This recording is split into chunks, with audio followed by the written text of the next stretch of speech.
Nonmi?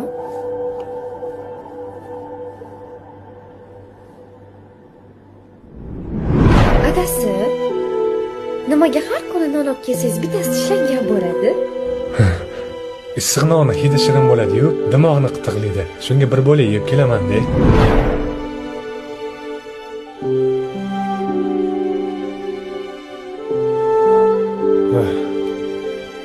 Ketdikmi?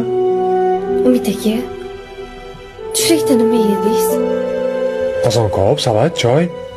Nima edi? Yo'q, kechki nima ovqat qilsamikin deb o'ylanib so'radim-da. Ha, qayerqa boramiz?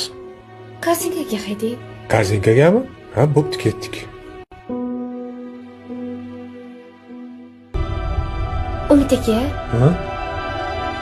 qozon kabob yegim kelib qoldi, olaylik. Voy. Qozon kabob ham sotadimi? Sotishadi. Dilbar, bu qozon kabob emas non-ku? Nega? Mana qozon kabob. Mana salat. Mana non choy. Sizdan bugun shunaqa qozon kabob yedingiz-ku?